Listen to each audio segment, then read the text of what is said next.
Salam jumpa Bapak Ibu trader sekalian, Stock Technician di sini. Apa kabar? Hari ini kita ada di tanggal 29 April 2023. Kemarin IHSG kita itu nggak terlalu bagus, ditutup minus 0,43%. Sekarang ada di level 6.915. Tapi nggak apa-apa ya kalau kita lihat di chart. Seperti ini, IHSG kita itu masih ada di atas 6.880-an ya, jadi masih ada support yang cukup jauh. Kemungkinan masih akan mendekati support tersebut, tapi sejauh yang saya lihat sih tidak ada tanda-tanda yang mengkhawatirkan ya. Artinya saya masih dalam posisi untuk hold saham-saham blue chip atau bahkan berpikir untuk averaging up saham-saham yang menjadi penggerak utama IHSG. Kemungkinan penurunan IHSG sampai di sekitar area sini ya, 6.880-an area support. Itu akan menjadi menarik bahwa ada banyak saham-saham bagus yang terdiskon. Bagaimana kalau sebaliknya IHSG malah langsung tancap gas ke utara, langsung naik, langsung hijau? Ya alhamdulillah kan. Berarti kita lebih cepat lagi dapat cuannya. Bahkan ada kemungkinan kita akan melakukan averaging up pada saat IHSG menembus level psikologis di angka 7.000. Ini tentu akan membawa keberuntungan yang lebih cepat karena harga naik, dan ya kita yang masih pegang saham-saham blue chip yang belinya mungkin pada saat IHSG koreksi di daerah sini ya, atau mulai dari daerah sini kita udah mulai cicil sampai di bawah sini kita masih ikutan terus melakukan pembelian. Nah, kalau IHSG-nya tiba-tiba naik lebih cepat, ya berarti keberuntungannya lebih cepat, bukan? Kawan-kawan yang baru ketemu channel Stock Technician, selamat datang, selamat bergabung. Channel Stock Technician adalah channel yang senantiasa melakukan pembahasan analisa teknikal di sekitar Bursa Efek Indonesia. Saham-saham yang ada di BEI, kita bisa bahas secara teknikal. Kita lihat di mana support, di mana resistennya, apakah bagus untuk kita beli, atau sebenarnya itu hanya buang-buang waktu nyangkut-nyangkut doang ya. Teman-teman yang punya pertanyaan atau mungkin ada saham yang ingin dibahas, langsung saja tulis di kolom komentar. Nanti kita akan bahas di video selanjutnya. Makanya jangan lupa subscribe. Dan kalau teman-teman mungkin pengen tahu atau melihat pandangan lain mengenai analisa teknikal, baik itu indikator ataupun software untuk melakukan analisa, teman-teman bisa lihat di playlist analisa teknikal tutorial. Pertama saya akan bahas mengenai agro. Nah, agro ini kalau teman-teman bisa rolling back ke tanggal 1 April, di situ saya ada video yang membahas mengenai agro. Jadi kotak-kotak ini belum saya lakukan penyesuaian, belum saya geser. Tanggal 1 April itu kira-kira kita punya chart ada di sini ya. Ya, di sini. Nah, di sekitar sini ya. Saya perbesar boleh? Nah, di sini ya. Ini tanggal 1 April. Nah, yang terakhir itu tanggal 31 Maret. Nah, jadi tanggal 1 April itu hari libur kayaknya ya. Jadi kita nggak ada bursa, nggak ada candlestick-nya. Waktu itu ada di sini. Saya menduga waktu itu supportnya ada di area kotak hijau, tapi ternyata nggak sampai ke area kotak hijau. Agronya malah udah langsung terbang ya, langsung jalan, langsung ke utara. Resistennya menurut saya ada di area kotak kuning. Jadi teman-teman yang belum punya, kalau mau buy on breakout boleh menunggu di area kotak kuning setelah lepas dari sekitar 460-an. Kalau sekarang bagaimana Pak? Dengan volume besar? Ya, dengan volume sebesar ini ada resisten minor di daerah sini ya, sekitar 406 atau 410 gitu ya. Ini ada resisten minor, kecil sih, tapi tetap aja ini membuat kita melihat makin jelas penampakan higher high dan higher low di saham agro. Kita belum bisa mengatakan bahwa ini trennya sudah semakin kuat atau trennya bakalan panjang.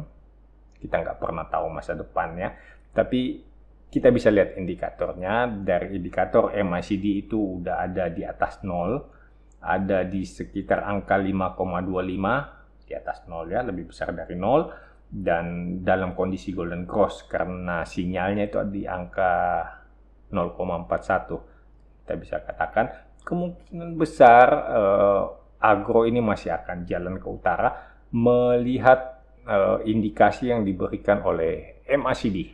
Menurut saya tidak ada masalah kalau teman-teman masih hold, bahkan dalam pandangan yang lebih jauh saya memperkirakan agro akan kembali ke sekitar level 600 rupiah. Wow, lumayan ya. Ada sekitar berapa persen tuh? 25%. Dari 400 ke 600 itu ya sekitar 25% lah ya. Ya lumayan untuk dipegang.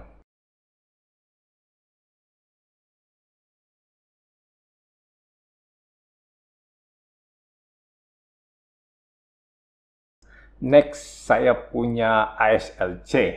Nah, ASLC teman-teman boleh lihat ya. Ini kayaknya saham baru IPO juga. Paling enggak masih belum terlalu lama. Soalnya saya juga belum terlalu familiar ya.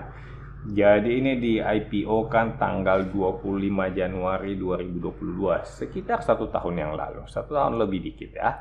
Apakah ini udah berbalik arah? Saya rasa saya belum bisa mengatakan. Dalam tren minor, oke. Kelihatannya ada higher high dan higher low. Sehingga kalau dalam tren minornya saya punya resisten di sekitar area 116. Dan ya mengingat ini harganya terlalu kecil ya, di harga 96. Ini terlalu beresiko. Ini termasuk saham-saham yang mungkin bisa digoreng. Ya, mungkin sangat mudah digoreng sehingga agak beresiko. Ya, harus diperingatkan dulu. Selanjutnya dari segi tren, saya perhatikan ini kemungkinan trennya sedang naik. Dalam perjalanan naik kita lihat volumenya cenderung membesar, dan pada saat harga sahamnya sedang turun kelihatannya volume transaksi menjadi lebih kecil. Jadi ini patut kita curigai sedang terjadi uptrend, atau paling enggak ini kemungkinan sedang terjadi proses pembalikan arah dari downtrend menjadi uptrend. Ini boleh teman-teman amati, tapi kalau saya sih ya, kalau saya boleh sarankan, yang belum punya, lebih baik menunggu di sekitar resisten kotak merah. Setelah menembus sekitar angka 120, nah baru kita mulai ikutan. Jadi udah lebih confirm, lebih yakin harga sudah naik. Kita bicarakan dulu cara pandang yang lebih aman, bahwa kalau memang sahamnya beneran sudah uptrend, kita punya sangat banyak kesempatan untuk entry daripada mengambil saham yang terlalu berisiko. Kenapa kita nggak memilih yang lebih aman? Karena kalau sahamnya sedang uptrend, ya uptrendnya itu nggak akan berlangsung hanya dalam semalam. Itu bisa berminggu-minggu dia uptrend, dan ya dalam berminggu-minggu itu teman-teman punya sangat banyak kesempatan untuk melakukan pembelian. Ya belinya pada saat ya turun, sedang retracement turun, toh trennya sedang naik. Jadi kita mau beli kapan aja, kita akan dapat keuntungan yang lebih baik dengan resiko yang lebih kecil.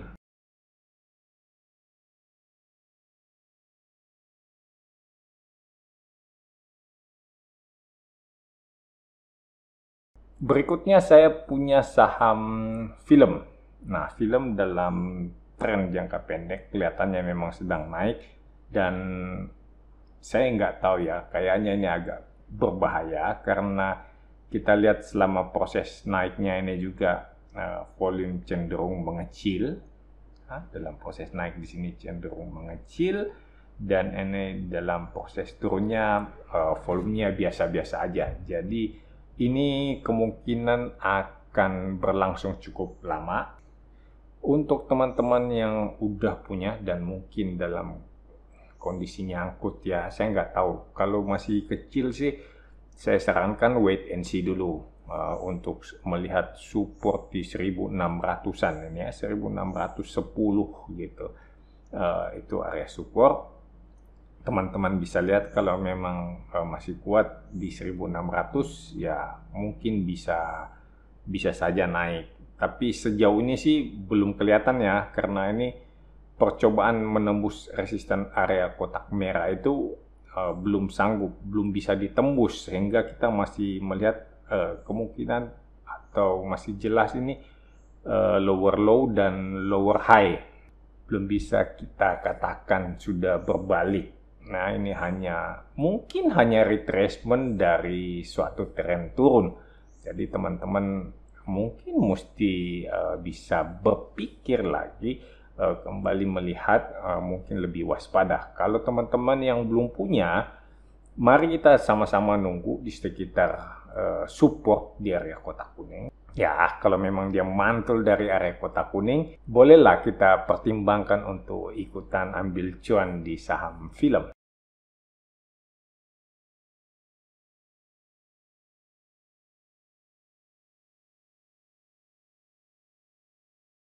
Berikutnya saya punya saham JPFA. Nah, JPFA ini kelihatan lagi turun ya. Ini sedang tidak baik-baik saja. Area resisten ada di kotak kuning sini di sekitar angka 1070-an dan support saat ini ada di sekitar angka Rp1.000. Ini berbahaya ya, karena dalam perjalanan turun kita lihat ini teman-teman bisa lah ya merasakan ini ada peningkatan transaksi.